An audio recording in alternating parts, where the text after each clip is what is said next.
Oke, kita mulai untuk bedah bukunya. Semangat pagi, pagi luar biasa. Kembali lagi di YouTube channel Semanggi University. Nah, kali ini kita akan bedah salah satu e-book yang habis kita baca. Tapi sebelum itu kita perkenalan dulu ya. Halo semuanya, perkenalkan saya Ulima bersama dengan rekan saya Tania. Saya Tiara. Oke, nah kali ini kita akan bedah buku dengan judul Akuntansi Keperilakuan dari Dr. Ratna Chandrasari MSI CA. Nah, buku ini cukup menarik sekali karena kan kebetulan kita dari divisi finance. Nah, jadi nanti kita akan bahas salah satu bab yang ada di dalam buku itu tentang mental accounting. Oke, nah langsung aja saya alihkan kepada moderator kita pada siang hari ini, Mbak Tania. Jadi, pengertian untuk mental accounting itu merupakan suatu rangkaian operasi kognitif yang dipergunakan oleh individu untuk mengode, membuat kategori, dan mengevaluasi aktivitas finansialnya. Sebenarnya, mental accounting ini memberikan beberapa manfaat dalam mengelola keuangan seperti memberikan pos-pos pada tabungan, investasi, atau sedekah. Kenapa sih mental accounting ini penting? Salah satunya itu untuk menghindari membuat keputusan keuangan yang irasional. Seperti yang pertama biasanya, terdapat kecenderungan seseorang merasakan atau mengelompokkan hasil rutin dengan hasil bonus atau hadiah. Biasanya ketika mendapatkan gaji rutin dari hasil kerja keras, itu akan lebih hati-hati penggunaannya daripada uang bonus. Nah, dari Bu Ulima atau Mbak Tiara nih, ada nggak sih kecenderungan keputusan seperti itu dalam pengelolaan keuangan? Oke, kalau misalnya dari saya sendiri sih pastinya ada ya. Jadi kadang itu kita ngerasa kalau misalnya gaji pokok itu disimpan diirit-irit karena tahu kan kayak segitu.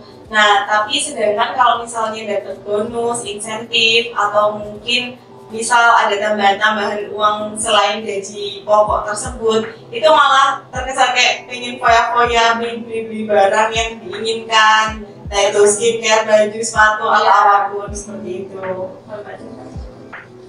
Pasti hampir sama sih, pasti merasa kayak gaji pokok tuh ini untuk sebulan belanja pokok lah ya istilahnya. Terus untuk uang yang dihasilkan dari gaji pokok selain gaji pokok tuh dihabis-habiskan kayak ini masih ada nih, ada pos-pos uang lainnya, padahal sebenarnya itu memang harusnya ada di pos itu, bukan dihambur-hamburkan kayak gitu. Tapi ada nggak sih Bu Tiara atau Bu Ulima, misalnya setelah melakukan itu ada evaluasi nggak sih pada akhirnya setelah melakukan kegiatan impulsif? Ya pastinya ada ya, kayak misalnya ngapain ya beli kayak gini, kan harusnya nggak usah beli karena masih ada yang lama, misal beli tas atau mungkin sepatu kayak gitu, tahu gitu kan dipakai dulu yang lama kayak gitu, uangnya bisa buat yang lain kayak gitu. Hampir sama, pasti ada evaluasi, cuma kecenderungan diulangi lagi kan kalau mendapatkan uang yang lebih besar itu biasanya kayak gitu. Badannya juga sama nggak kira-kira? Sebenarnya kurang lebih sepertinya hampir sama ya. Jadi ketika mendapatkan gaji kan biasanya sebelum gaji turun itu sudah di pos kan, tabung sekian persen atau digunakan untuk pengeluaran bulanan sekian persen. Tapi ketika bonus itu kan seperti rasanya itu kayak uang tambahan yang belum ada rencana mau dipakai untuk apa. Nah jadinya itu dilarikan ke hal-hal yang bersifat impulsif seperti itu. Padahal bisa dibuat nabung ya. Iya, padahal mungkin membeli barang yang sebenarnya nggak butuh-butuh banget, tapi pengen aja gitu kan. Selain itu frekuensinya sebenarnya seberapa sering sih, karena bonus ini kan banyak ya, bonus bulanan, ada THR dan lain-lain gitu. Emang selalu begitu ya, Bu?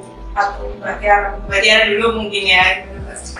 Kalau ini ya, kalau misalnya THR itu kan pasti kita lebaran sama lebaran, nggak sefoya-foya gitu karena pasti ada pos tersendiri kayak misal atau ada tukar duit baru segala macam kayak gitu kalau THR. Tapi kalau untuk bonus-bonus yang lain ini pasti ada kecolongannya, kok pakai apa.